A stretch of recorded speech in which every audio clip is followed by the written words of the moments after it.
Good morning students, face आ रहा है? Good morning ma'am. Good morning. Yes ma'am. आवाज आ रही है क्लियर? Yes ma'am. गुड। आज हम आपकी बुक सुरभिका पढ़ेंगे। हम लास्ट वीक में हमने बताया था ना, व्याकरण की बुक पढ़ेंगे, तो सभी बच्चे निकालेंगे सुरभिका पाठ 1। सुरभिका पाठ 1। हाँ, म्यूट कर लो बेटा।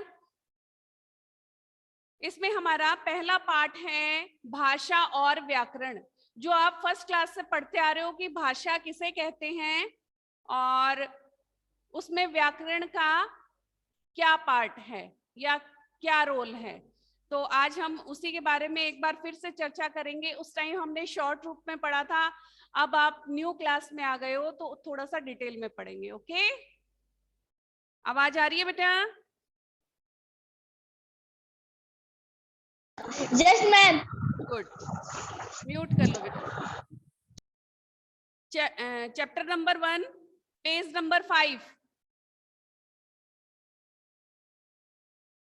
भाषा शब्द संस्कृत की भाष धातु से बना है। किससे बना है? भाष धातु से। संस्कृत में धातु रूप होते हैं, उसमें जो भाष धातु है उससे हमारा भाषा शब्द बना है, जिसका अर्थ है बोलना। भाष का अर्थ क्या होता है? बोलना। हम अपने विचारों और भावों को प्रकट करने के लिए भाषा का प्रयोग करते हैं। जो भी हम बोलते हैं, किसी से बातचीत करते हैं, हम अपनी बात को उसको समझाने के लिए या उसकी बात समझने के लिए हम किसका प्रयोग करते हैं? भाषा का, जिससे हम अपने विचारों को दूसरों को समझा सके और उनकी बात हम खुद समझ सके। भाषा के बिना हमारा काम नहीं चल सकता। भाषा के माध्यम से ही हम अपने विचार दूसरों को समझाकर तथा दूसरों के विचार समझकर अपने कार्यों व जीवन को सरल और सुगम बना सकते हैं। समझ में आया? ये शुरू से पढ़ते आ रहे हो कि भाषा किसे कहते हैं, तो उसी को यहाँ पे समझाया गया है कि हम जो अपने हमारे विचार हैं, भाव हैं, उसको दूसरों के सामने प्रकट करना और उनके विचारों को हमें समझना, यही भाषा है। उसे हम जितना भी सरल और सुगम तरीके से समझा सकते हैं वो बहुत अच्छा है, जो सामने वालों को समझ में आ जाए। अब भाषा की परिभाषा दी गई है बच्चों, ये पूरी ग्रीन पट्टी में रेड कलर की लाइन है।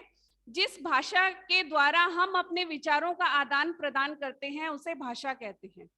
जिस माध्यम के द्वारा, सॉरी, कि जिस माध्यम, जो भी जरिया है हमारा बातचीत करने का, उससे हम अपने विचार जो भी हमारे मन में है या सामने वाले के मन में है उसको हम आपस में बातचीत करके एक दूसरे को समझाते हैं, वह तरीका क्या है? भाषा। संपूर्ण भारत में भिन्न भिन्न भाषाएं बोली जाती हैं। संपूर्ण यानी पूरे भारत में अलग अलग तरह की भाषाएं बोली जाती है ना, आपको भी पता होगा। आप राजस्थान में हो तो मारवाड़ी बोली जाती है, बंगाल में हो तो बंगाली बोली जाती है, गुजरात में हो तो गुजराती बोली जाती है। इस तरह भारत में कई जगह, सभी जगह विभिन्न प्रकार की भाषाएं बोली जाती हैं, जैसे हिंदी, बंगला, मराठी, उर्दू, गुजराती, कन्नड़, पंजाबी, कश्मीरी, मणिपुरी आदि। ये जो मुख्य मुख्य भाषाएं हैं उनका विवरण इसमें दिया गया है, उनके बारे में बताया गया है। वैसे इससे बहुत ज्यादा भाषाएं हमारे पूरे भारत में बोली जाती है, पर सभी भाषाओं के नाम इसमें बुक में दे नहीं सकते, इसलिए जो मेन भाषाएं हैं उनके ही नाम इसमें दिए गए हैं। संसार के भिन्न भिन्न भागों में भी विभिन्न भाषाएं बोली जाती है, जैसे रूस में रूसी। क्या बताया कि संसार यानी वर्ल्ड, जो पूरी दुनिया है, उसमें विभिन्न प्रकार की, भिन्न भिन्न भागों में भिन्न भिन्न प्रकार की भाषाएं बोली जाती है। जैसे रूस में रूसी बोली जाती है, चीन में चीनी भाषा बोली जाती है, इंग्लैंड में अंग्रेजी भाषा बोली जाती है। ठीक है, अब भाषा के रूप बताए गए हैं। भाषा के मुख्यतः 2 रूप होते हैं। कितने? 2 रूप। ये आप शुरू से पढ़ते आ रहे हो। भाषा के 2 रूप होते हैं।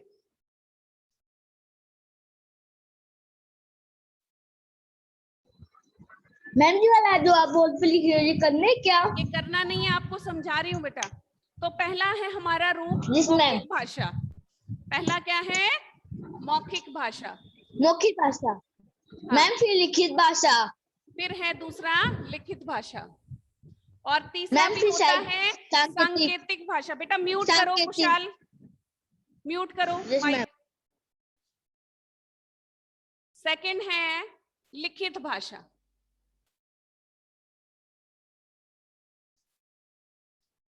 तो भाषा को कितने भागों में बांटा गया है? 2 भागों में। आप शुरू से पढ़ते आ रहे हो, फर्स्ट क्लास से ये चीज आपको बार बार बताई गई है। एक तो भाषा किसे कहते हैं, उसकी परिभाषा, हम अपने विचारों का आदान प्रदान दूसरों के सामने करते हैं, उसको क्या कहते हैं? भाषा। और इसके रूप होते हैं 2। कौन कौन से? मौखिक भाषा, दूसरा लिखित भाषा, और तीसरा भी होता है सांकेतिक भाषा। जो इशारों से हम समझाते हैं वो हमारी सांकेतिक भाषा है। पर इसमें जो विवरण दिया गया है वहां पे 2 ही भाषाओं को दिया गया है, सांकेतिक भाषा का नाम नहीं है, पर हम इस चैप्टर में पढ़ेंगे सांकेतिक भाषा। तो मौखिक भाषा किसे कहते हैं? मुंह से बोली गई भाषा मौखिक भाषा कहलाती है। जो हम मुंह से बोल रहे हैं, मैं जो बोल रही हूँ आपके सामने, वो क्या है? मौखिक भाषा। जो मुख से बोली जाती है, मुंह से बोली जाती है, वो कौन सी भाषा है? मौखिक भाषा।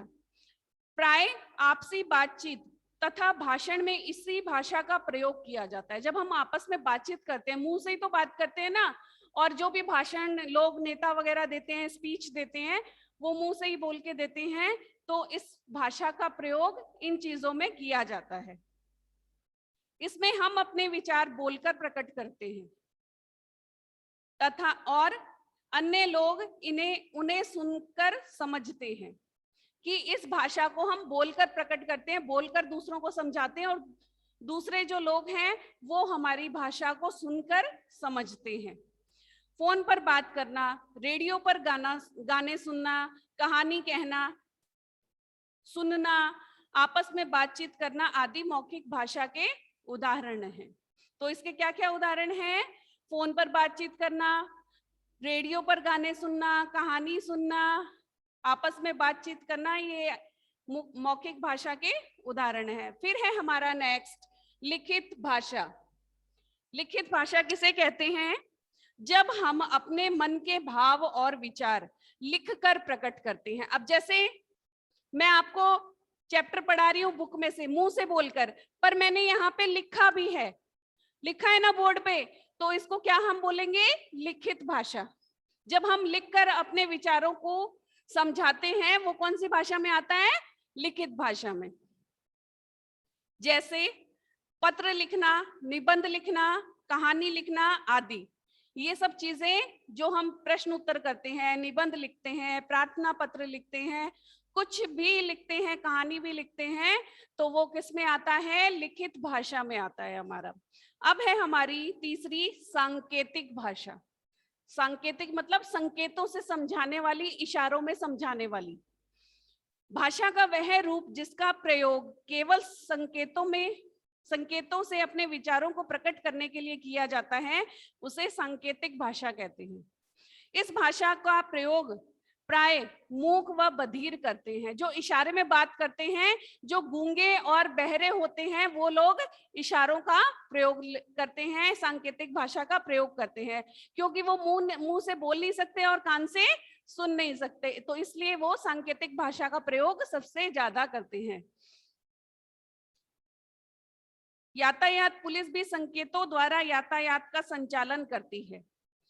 देखते हो ना आप, ट्रैफिक पुलिस जो रहती है सभी जगह रोड पे, तो वो इशारे से कहती है कि यहाँ रुको, यहाँ से चलो, यहाँ से चलो, तो वो इशारों से बोलती है, क्योंकि वो बोलेंगे तो इतनी भीड़ में उनको सुनाई नहीं देगा, इसलिए वो संकेतों से इशारा करते हैं कि आप रुको या आप चलो, या कोई भी बात है वो सांकेतिक भाषा में ही करती है। भारतीय भाषाएं। भारत में अनेक भाषाएं बोली जाती है।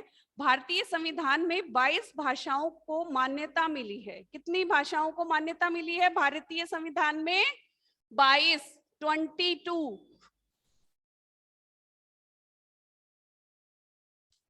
पेज नंबर 6, जैसे असमिया, गुजराती, मलयालम, संथाली, उड़िया, तमिल, मराठी, बोडो, उर्दू, तेलुगु, मणिपुरी, डोगरी, कन्नड़, नेपाली, सिंधी, मैथिली, कश्मीरी, पंजाबी, संस्कृत, कोंकणी, बांग्ला आदि, बांग्ला और हिंदी, सॉरी। तो ये हमारी जो 22 भाषाओं को मान्यता दी है उनके नाम हैं, जो इस बॉक्स में है, ब्लू बॉक्स में, पर्पल बॉक्स में, ये उन 22 भाषाओं को 22 भाषाओं के नाम हैं जो हमारे भारतीय संविधान में इनको मान्यता मिली हुई है। अब है हिंदी हमारी राष्ट्रभाषा है। हमारी राष्ट्रभाषा कौन सी है? कौन सी है हमारी राष्ट्रभाषा Kushal? Ma'am Hindi. Very good. तो हिंदी हमारी राष्ट्रभाषा है। फिर है लिपि। लिपि किसे कहते हैं? भाषा को लिखित रूप में व्यक्त करने के लिए कुछ संकेतों, चिन्हों व ध्वनियों का प्रयोग किया जाता है। क्या बताया कि भाषा को जब हम लिखते हैं, जो मैंने बोर्ड पे लिखा है, तो इनमें कई से संकेत होते हैं। संकेत, चिन्ह और ध्वनियां होती है, उनका प्रयोग किया जाता है। वो किस में आता है? लिपि में आता है। उसे क्या कहते हैं? लिपि कहते हैं। इन संकेतों, चिन्हों व ध्वनियों को लिखने की विधि को लिपि कहते हैं।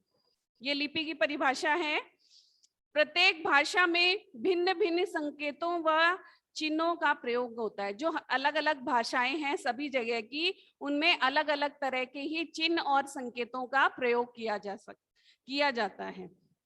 भिन्न भिन्न भाषाएं भिन्न भिन्न लिपियों में लिखी गई है। जो अलग अलग भाषाएं हमारे भारत में हैं, उनको अलग अलग लिपियों में लिखा गया है। उनकी ध्वनियां अलग है, उनके चिन्ह अलग हैं और उनके संकेत भी अलग हैं। हिंदी भाषा देवनागरी लिपि में लिखी गई है। कौन सी लिपि में? देवनागरी। देवनागरी लिपि में लिखी गई है।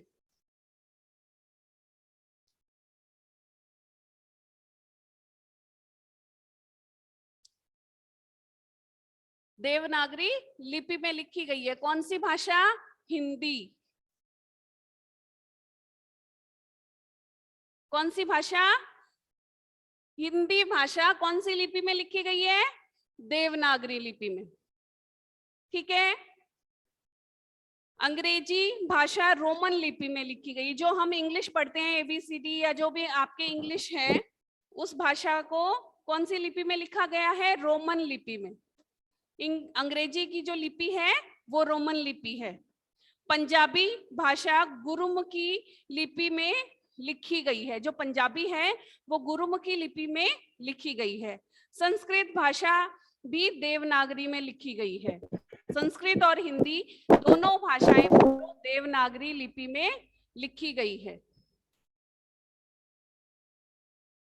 उर्दू भाषा फारसी लिपि में लिखी गई है। तो ये आपको बहुत ही याद करने वाली चीजें हैं कि हिंदी और संस्कृत भाषा देवनागरी लिपि में, पंजाबी गुरुमुखी में, अंग्रेजी रोमन में, और क्या है? उर्दू फारसी लिपि में। ये आपको हमेशा काम आने वाली बातें हैं। अतः किसी भी भाषा को लिखने की विधि को लिपि कहते हैं। जो हमारे लिखने का तरीका होता है उसको क्या कहते हैं? लिपि। म्यूट करो बेटा, माइक ऑफ करो। अरमान, जो हमारे लिखने का तरीका है या लिखने की विधि है उसको हम क्या कहते हैं? लिपि। सरल भाषा में उसे लिपि कहते हैं। व्याकरण। अब व्याकरण की परिभाषा है। व्याकरण के बारे में बताया गया है कि व्याकरण किसे कहते हैं?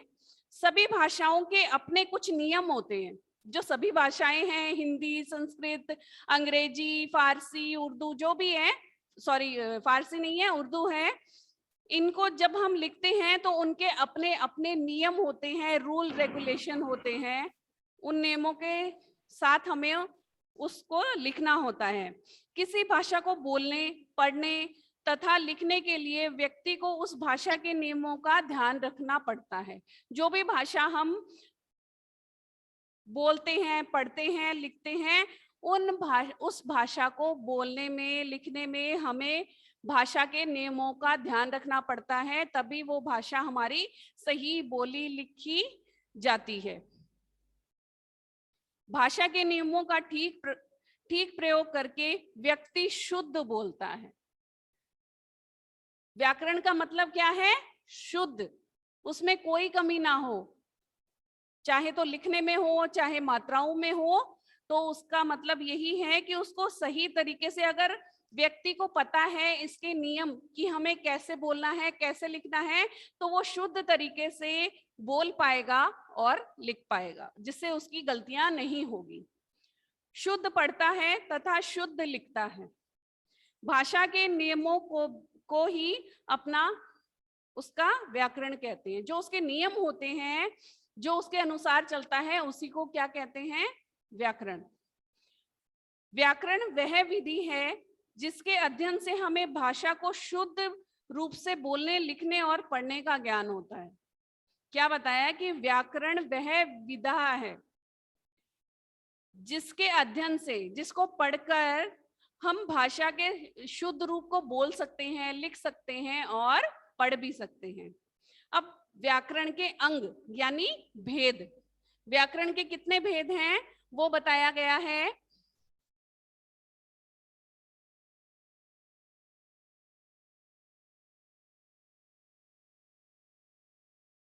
व्याकरण के अंग या भेद, व्याकरण के अंग मुख्यतः 3 हैं।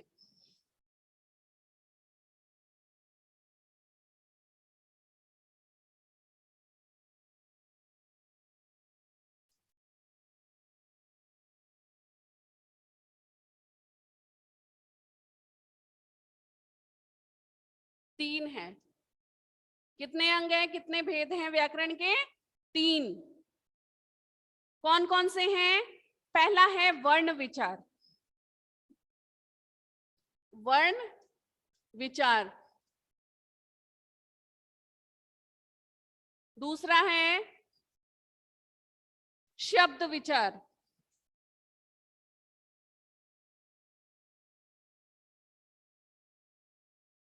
और तीसरा है वाक्य विचार।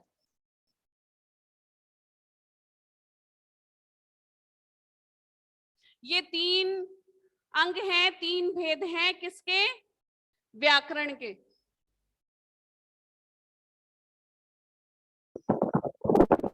पहला है वर्ण विचार, दूसरा है शब्द विचार, वाक्य विचार। लिखना नहीं है, ओनली समझना है।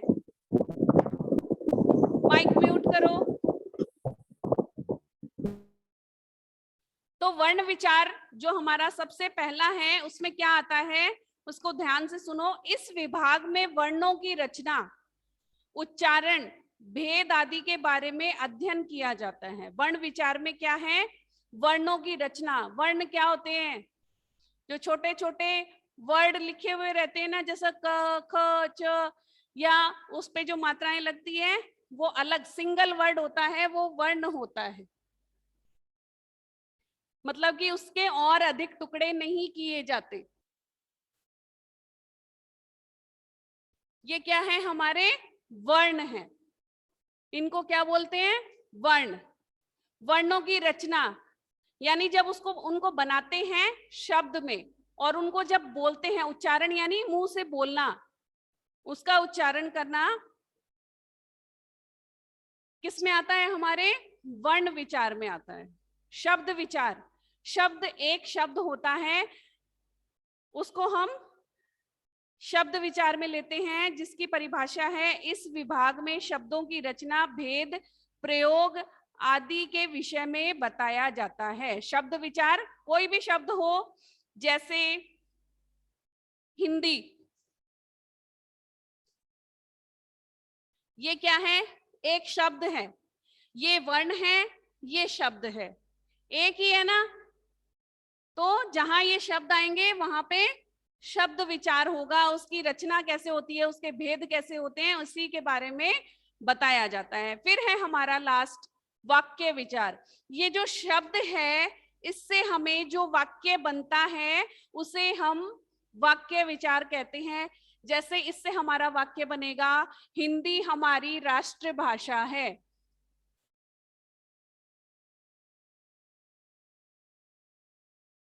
हिंदी हमारी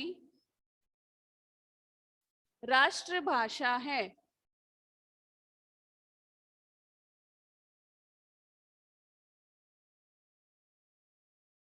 ये पूरी लाइन एक वाक्य बन गई हमारी, वाक्य बन गया ना, हिंदी हमारी राष्ट्रभाषा है, यानी ये एक सेंटेंस बन गया।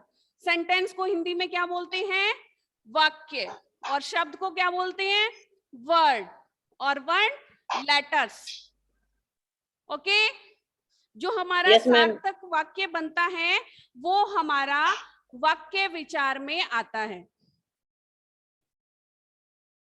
तो आप लोगों ने इस चैप्टर में क्या क्या पढ़ा है? देखो, अपने मन के भावों को दूसरों के सामने पहुंचाने का मार्ग कौन सा है? भाषा। किसका प्रयोग लेते हैं हम? भाषा का। और भाषा के कितने रूप हैं? 2 रूप हैं। किताब में आपके 2 रूप लिखवाए गए हैं, वैसे 3 रूप हैं। पहला है मौखिक भाषा, दूसरा है लिखित भाषा, तीसरा है सांकेतिक भाषा। तो मौखिक भाषा हम मुंह से बोलते हैं, लिखित भाषा हम लिखकर समझाते हैं, और जो सांकेतिक भाषा है उसे आप इशारों से या संकेतों से सामने वाले को या दूसरे को समझा सकते हो। और हमारे देश में अनेक भाषाएं बोली जाती। कितनी भाषाएं भारतीय संविधान में लागू हैं? 22 भाषाएं, 22। कितनी? 22 भाषाएं भारतीय संविधान में लागू है या उनको मान्यता दी गई है। भाषा के लिखने की विधि को क्या कहते हैं? लिपि। छोटी सी परिभाषा है एक लाइन में कि भाषा के लिखने की विधि को लिपि कहते हैं। फिर है व्याकरण। भाषा को शुद्ध रूप से लिखना, बोलना व पढ़ना व्याकरण कहलाता है। व्याकरण की परिभाषा क्या है? भाषा को शुद्ध रूप से लिखना, उसको पढ़ना यानी उच्चारण करना, और बोलना, ये क्या किस में आता है? हमारे व्याकरण में आता है। ये व्याकरण की परिभाषा है। और व्याकरण के 3 भेद बताए गए हैं। पहला है वर्ण विचार, दूसरा है वाक्य विचार, तीसरा है पहला है वर्ण विचार, दूसरा है शब्द विचार, तीसरा है वाक्य विचार। तो आज हमने भाषा और व्याकरण और लिपि, इन तीनों चीजों को समझा है। अगर फिर भी किसी को नहीं समझ में आ रहा है तो आप पूछ सकते हो। इसका बुक वर्क करवा दें क्या? बुक वर्क कर लो, एक चैप्टर कंप्लीट हो जाएगा, फिर नेक्स्ट वीक ही आएगा आपका बेटा। तो इसका बुक वर्क है। मैम। यस बेटा। मैम, आप इसके क्वेश्चन आंसर कब कराओगे? अभी करवा रही हूँ। पहला है हमारा अभ्यास कार्य में क का प्रश्न, सही विकल्प पर सही का चिन्ह लगाओ। तो जो भी हमारा सही ऑप्शन है उस पे हमें राइट का निशान लगाना है, सही का निशान लगाना है। पहला है हिंदी, नहीं सॉरी, हमारी राष्ट्रभाषा है। कौन सी राष्ट्रभाषा है? हिंदी, फारसी, संथाली। कौन सी है? हिंदी। हिंदी। मैम हिंदी। हिंदी पे राइट का निशान लगाओ, बोलना नहीं है, माइक ऑफ कर लो, म्यूट कर लो। फिर है नेक्स्ट, व्याकरण के कितने अंग हैं? कितने अंग बताए गए हैं? 2, 3, 5। वैसे आपकी बुक में दिखा 2 रखे हैं, समझा 3 रखे हैं, तो हम 3 वाले पे ही निशान लगाएंगे। 3 समझाए हुए ना, मौखिक, लिखित और सांकेतिक। फिर है प्रश्न नंबर 3, अंग्रेजी भाषा की लिपि है देवनागरी, रोमन, गुरुमुखी। तो अंग्रेजी भाषा की लिपि है रोमन। रोमन पे राइट का निशान लगाओ। फिर है नेक्स्ट, कहानी कहना, सुनना भाषा का रूप है। जब हम कहते हैं और उसको सुनते हैं तो वो कौन सा रूप है? लिखित, मौखिक और सांकेतिक। मुंह से बोल रहे हैं ना, और सुन किससे रहे हैं? कानों से। तो ये हमारा मौखिक भाषा में आएगा।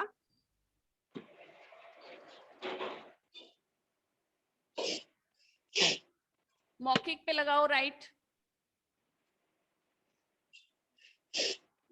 फिर है नंबर 5, संविधान ने कितनी भाषाओं को मान्यता दी है? 10, 15, 22? कितनी को? 22 को। 22 भाषाओं को मान्यता दी गई है। अब है नेक्स्ट प्रश्न है, निम्नलिखित कथनों से भाषा का कौन सा रूप प्रकट हो रहा है? लिखिए। ये जो कथन या जो वाक्य दिए गए हैं, इससे कौन सी भाषा का रूप प्रकट हो रहा है वो हमें लिखना है। माइक ऑफ करो हर्षित। Yes ma'am. पहला है, दादी जी बच्चों को कहानी सुना रही है। तो सुनाना किससे सुना रही है दादी जी? मुंह से। तो कौन सी भाषा हो गई? मौखिक भाषा। इसमें हमें संकेतों से ही पहचानना है कि इसमें कौन सी भाषा है। मौखिक भाषा। लिखो सब। फिर है नेक्स्ट, मोहन द्वारा विद्यालय का गृह कार्य करना। मोहन के द्वारा, यानी जो मोहन है वो विद्यालय का गृह कार्य कर रहा है, होमवर्क कर रहा है। करना क्या हो गया? हाथों से कर रहा है जो होमवर्क है। तो यहां आएगा लिखित भाषा।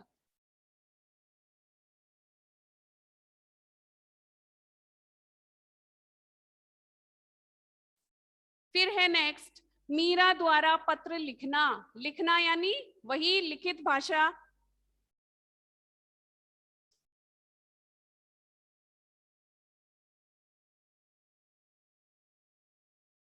फिर है नंबर 4, अखिल द्वारा स्कूटर गली में मोड़ने हेतु तथा हिलाना।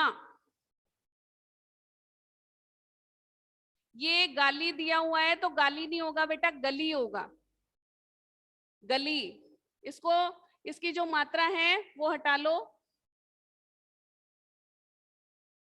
गली आएगा।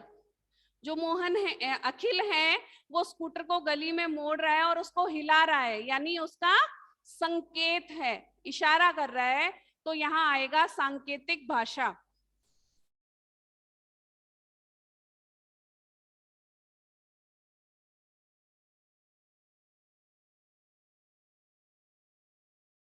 फिर है नेक्स्ट, पंडित द्वारा श्लोक बोलना। किससे बोलते हैं? मुंह से। तो मौखिक भाषा।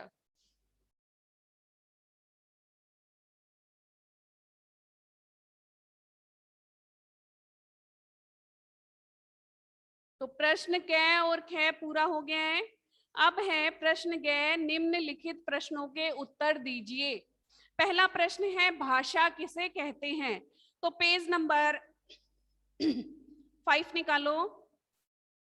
इसमें जो ग्रीन पट्टी में रेड लाइन दी गई है, जिस माध्यम के द्वारा हम अपने विचारों का आदान प्रदान करते हैं उसे भाषा कहते हैं। यहां से लेके यहां तक आपका फर्स्ट नंबर का उत्तर है, निशान लगा सकते हो आप। फिर है, भाषा के कौन कौन से रूप हैं? कौन कौन से रूप बताए गए थे? लिखित भाषा, मौखिक भाषा और सांकेतिक भाषा। तो इनको हमें लिखना है।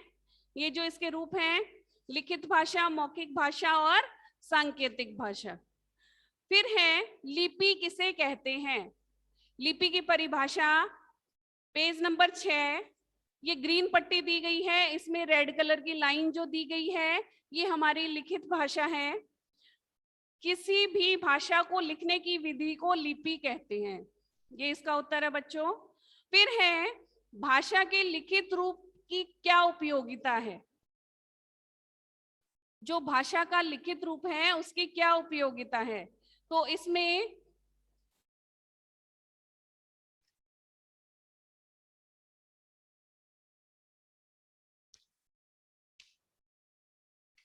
आएगा जो हमारा पेज नंबर 5 पे लिखित भाषा है, वो आ जाएगा, जब हम अपने मन के भाव और विचार लिखकर प्रकट करते हैं तो यह भाषा का लिखित रूप कहलाता है।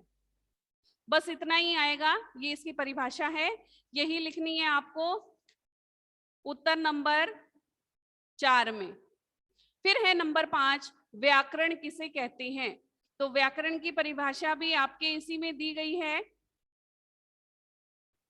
भाषा के नियमों का ठीक प्रयोग करके व्यक्ति शुद्ध बोलना, या इसको रहने दो, पेज नंबर 7 पर सेकंड लाइन है सबसे ऊपर, दूसरी लाइन है, ये आपका इसका उत्तर है। व्याकरण किसे कहते हैं, भाषा को शुद्ध रूप से लिखना, बोलना और पढ़ना व्याकरण कहलाता है। ठीक है, अब है व्याकरण के कितने अंग हैं। व्याकरण के 3 अंग है जो अभी अभी आपको समझाया है, उनके नाम लिखिए। तो उनके नाम है, पहला है वर्ण विचार, दूसरा है शब्द विचार, तीसरा है वाक्य विचार। तो इस तरह से आपका चैप्टर नंबर 1 पूरा हो गया है, जिसका नाम है भाषा और व्याकरण। अब हम नेक्स्ट वीक में पार्ट नंबर 2 पढ़ेंगे, जिसका नाम है वर्ण विचार। सभी बच्चे रीड करके आएंगे नेक्स्ट क्लास में, और आज के लिए इतना ही काफी है। ओके, क्लास ओवर करें। मैम। यस बेटा। मैम आज का क्या होमवर्क है? आज का होमवर्क यही है, इसका बुक वर्क और चैप्टर पढ़ना है आपको। Ma'am ma'am yes. मैम बोलो। आगे क्लास होगी क्या? हाँ, हो। किसकी? मैम किसकी क्लास होगी? किसकी क्लास? आपकी हिंदी की तो हो गई, अब नेक्स्ट क्लास कौन सी है उसको देखो आप। मैम। यस बेटा। मैम इसके क्वेश्चन आंसर आप सेंड कर देना। हाँ, सेंड कर दूंगी।